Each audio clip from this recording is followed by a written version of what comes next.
ভাবনা দূর হয়ে যাবে। হুজুর ওলামায়ে কেরামের কাছে শুনি একজন সাধারণ আবেদের সারা রাত ইবাদত থেকে একজন আলিমের ঘুম উত্তম। আমার জানার বিষয় হলো এমন আলিম বলে কোন আলিমদের বোঝানো হয়েছে? এখানে আলিম মানে যে আলিমের ফজিলত আবিদ থেকে যে ইবাদত করে তার ওই ইবাদতের এলেম তো তার থাকা জরুরি, তা না হলে তো তার ইবাদতই তো হবে না। আর আলিম হলো শুধু ওই ইবাদতের এলেম না, সে কোরআন ও হাদিসের দ্বীন সম্পর্কের এলেম অর্জন করে। এলেম অর্জন করছে, কোরআন ও হাদিসের জ্ঞান রাখে, কোরআন ও হাদিসের জ্ঞান অর্জন করছে, করতেছে, করেছে, এসবের মধ্যে আসবে। তো এই মানুষটার ফজিলত অনেক বেশি, কারণ তার ঘুম ওটা ঘুম না, তার ঘুম হইতেছে তার ব্রেন ঠান্ডা ভাবে, তার ব্রেনকে ঠান্ডা রাখবে। তো ঘুম থেকে উঠে ইলমের কাজ করবে, যে ইলম দ্বারা সে নিজেও উপকৃত হবে, হাজারো মানুষ উপকৃত হবে।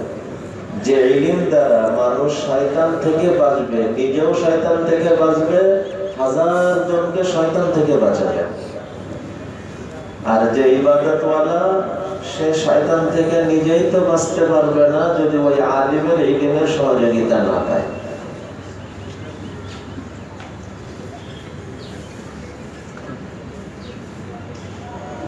আমার প্রায় ফজরের নামাজ কাজা হয়ে যায়, সুন্নাত অনুযায়ী ঘুমানোর পরেও আমাকে একটা আমল বলে দিন। সুন্নাত অনুযায়ী ঘুমানোর পরেও ফজরের নামাজ প্রায় কাজা হয়ে যায়। তো ভাই আপনি ডাক্তার দেখান। ঈশার নামাজ পড়ে সুন্নাত অনুযায়ী ঘুম মানে বুঝাইতে চাইছেন ঈশার নামাজ পড়েই ঘুমায়, তারপরেও ফজরের ওয়াক্ত এসে যায় কিন্তু তার চোখ খোলে না। এর মানে তার শরীর স্বাভাবিক না, তার শরীর অস্বাভাবিক দুর্বল। অর্থাৎ ডাক্তারের শরণাপন্ন হন, ওটা আমার শরণাপন্ন না। এখানে আমল হইল ডাক্তারের কাছে যে আপনি। আর দ্বিতীয় যদি বলেন, ডাক্তারের কাছে যাওয়ার পাশাপাশি দুপুরে একটু কাইলুলা করেন। দুপুরের কাইলুলা আপনার সুস্থতার জন্য রাত এবং ঘুমকে স্বাভাবিক গতিতে রাখার জন্য সহায়ক। দুই, শরীরকে সুস্থ রাখার জন্য নিয়মিত কিছু ব্যায়াম করেন। এই ব্যায়াম আপনার শরীরকে সুস্থ করবে এবং পরিমাণ মতন ঘুম হওয়ার পরে আপনি জেগে উঠতে পারবেন। একটা মানুষ 6 ঘন্টা 7 ঘন্টার পরে তার ঘুমের কোনো চাহিদা থাকার প্রয়োজন হয় না। যদি এরপরেও ঘুম আসে তো এটা শরীরের অসুস্থতা, দুর্বলতা অথবা চরম অলসতা। আর অলসতার ওষুধ কি বলেন? ওষুধ খেতে মন চায় না, এর তার ওষুধ নেই। আল্লাহ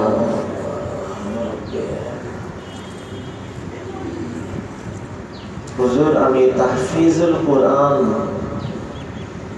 আমি তাফহিমুল কোরআন পড়ি। আমার জানার বিষয় হলো এই কিতাবের কোন বিষয়ে ভুল আছে, কোন বিষয়ে ভুল আছে কিনা এ ব্যাপারে আপনার পরামর্শ আশা করছি। আপনি তাফহিমুল কোরআন না, আপনি মাআরিফুল কোরআন পড়েন, এতে আপনার ফায়দা হবে ইনশাআল্লাহ। যিনি কোরআনের বিজ্ঞ আলিম, বিজ্ঞ মুফাসসির এবং কোরআনের আমলওয়ালা, হযরত মুফতি আযম হযরত মুফতি শফি সাহেব রাহমাতুল্লাহ আলাইহির লেখা মাআরিফুল কোরআন আপনি মুতালা করেন। এর দ্বারা আপনি কোরআনের সাথে সম্পর্ক বেশি নিবিড় করতে পারবেন এবং নির্ভুল সম্পর্ক করতে পারবেন ইনশাআল্লাহ।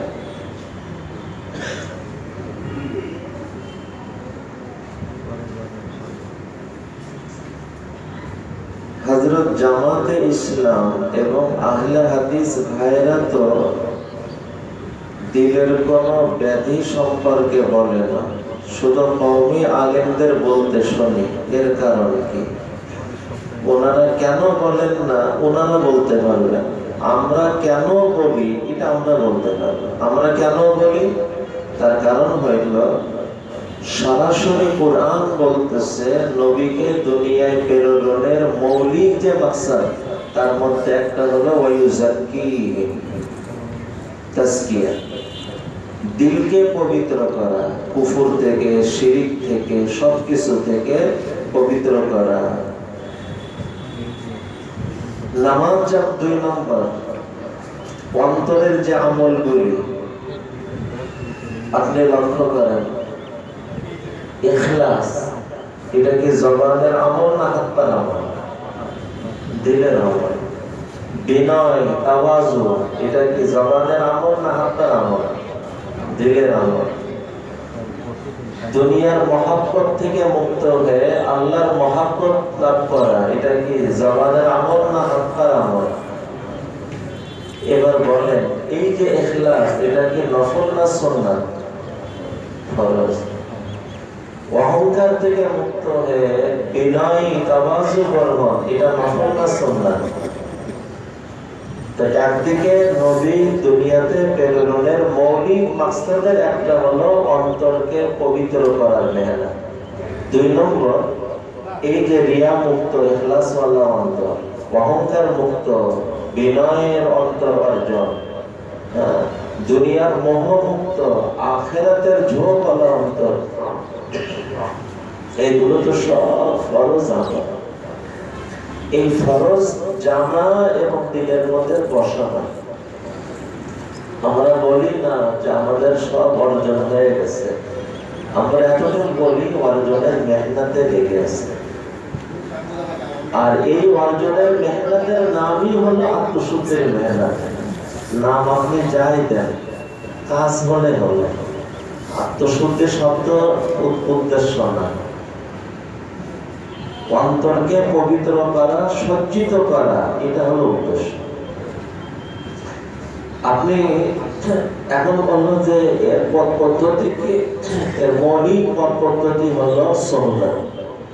আর এর জন্য যে সুন্নাত দরকার এটাও সরাসরি কোরআন ও হাদিসে আছে। এনাদের যে মৌলিক দিক হলো ভুল, কোরআন হাদিস যথেষ্ট। এই কথাটা এনাদের ভিতরে চলছে না। কোরআন হাদিসের পরে আবার ব্যক্তির প্রয়োজন কেন? উত্তর হলো, ভাই কোরআন হাদিস সরাসরি, কোরআন হাদিস যদি যথেষ্ট হতো, আল্লাহ তাআলা প্রত্যেকের বোঝার ভাষায় একটা করে কোরআন তার বাড়িতে নাজিল করতে পারতেন না? তার ঘরে, আরো তো ঘরে কেন, প্রত্যেকের পকেটেই তার বোঝার ভাষায় একটা কোরআন নাজিল করতে পারতেন না?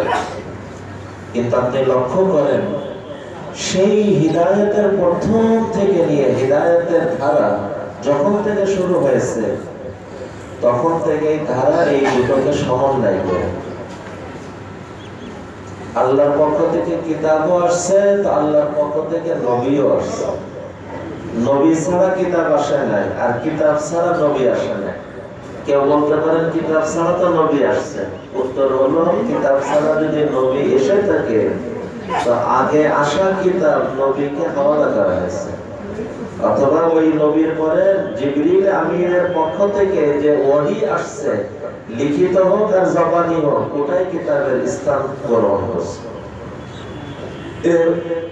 এখন হিদায়াতের অব্যাহত ধারা এই দুটোকে একত্র করে আল্লাহর পক্ষ থেকে কিতাব, আর ওই কিতাবের জীবন্ত ধারক বাহক নবীগণ। 2 নম্বর, আরো অনেকবার কথা বিস্তারিত বলছি। দেখেন, ইহদিনাস সিরাতাল মুস্তাকিমের উত্তরে পুরা কোরআন নাযিল করছেন। তো ইহদিনাস সিরাতাল মুস্তাকিমের মধ্যে কিতাব কিরাতের আবেদন, আর এরপরে আল্লাহর কথা সামনে বাড়ায় বলতেছেন সিরাতাল লাযিনা আন'আমতা আলাইহিম, ওই মানুষগুলির রাস্তা যাদের পরে আপনি নিয়ামত দান করছেন। বলেন নাই ওই কোরআনের রাস্তা, ওই হাদিসের রাস্তা, বলতেছেন ওই মানুষগুলির রাস্তা যাদের পরে আপনি নিয়ামত দান করছেন। ইনারা কারা? ওটাও কোরআন শোনাইতেছে, উলাইকাল্লাযীনা আন'আমাল্লাহু আলাইহিম মিনান নাবিয়্যিন ওয়াস সিদ্দীকিন ওয়াশ শুহাদা'i ওয়াস সালিহিন। এই 4 শ্রেণীর রিজালুল্লাহ, 4 শ্রেণীর আল্লাহর মানুষ। কারণ নবী তো সবসময় থাকবে না, নবী আছে তো নবী রিজালুল্লাহ, নবী নাই তো নবীর স্থলভিষিক্ত সিদ্দিকীন, শুহাদা, সালেহীন, এনাদেরকে সামনে রেখে চলবে। আচ্ছা, দুটোকে যদি একত্র না করে ক্ষতি কি, এটা বুঝে না। কেউ যদি আল্লাহর মানুষদেরকে বাদ দিয়ে শুধু কোরআন ও হাদিস বুঝতে চায়, মানতে চায়, তো এর আশঙ্কা আছে না, বাস্তব আশঙ্কা, সে তার ধারণায় কোরআন হাদিস মানবে আর বাস্তবতায় সে নিজের বুঝের অনুসারী হবে। এর পাশাপাশি যে কোরআন হাদিস বাদ দিয়ে শুধু আল্লাহর মানুষ তালাশ করে তার পিছনে চলতে চায়, তার জীবনে আশঙ্কা আছে, শুধু আশঙ্কা না, বাস্তব আশঙ্কা, আল্লাহর মানুষ মনে করে শয়তানের মানুষের পিছনে চলবে। এই জন্য নিরপেক্ষ, একদিকে কোরআন ও হাদিসের জ্ঞান চর্চা, অপরদিকে আল্লাহর মানুষদেরকে জীবনের মাইল ফলক হিসেবে গ্রহণ করা, এই দুটোকে সমন্বয় করবে তো তার হিদায়াত নিরাপদ হবে, হিদায়াতের পূর্ণতা হবে। সময় অল্প আছে, প্রশ্ন এগুলো হেফাজত করো, যেগুলো যে প্রশ্ন আসে অনেক সাথীরা অনেক কষ্ট করে প্রশ্ন দেয়, সেই প্রশ্নগুলো হেফাজত জন্য হয়, আগামী মাসে এইগুলো আগে দেওয়া। আল্লাহ তাআলা আমাদেরকে কবুল করেন। এখন এখানে আলোচনা ধারাবাহিক চলবে, আমরা এখানেই বলবো, শুধুমাত্র জিম্মাদার সাথীরা। ওখানে আমার কোনো আলোচনা হয় না যে ওখানে আলোচনা শোনার জন্য আপনারা যাবেন। ওখানে জিম্মাদার সাথীদের ভিতর দিয়ে এলাকার কাজের খোঁজ নেওয়া হয়, পরামর্শ হয়। অতএব ওখানে সব সাথীদের উপস্থিতি উপকার না, বরং এখানে থাকলে আপনি কিছু কথা শুনবেন, এটা আপনার উপকার। এজন্য সবাই এখানে বসে শুধুমাত্র জিম্মাদার সাথীরা উপরে ওখানে দারুল তাজকিয়াতে বসে যায়।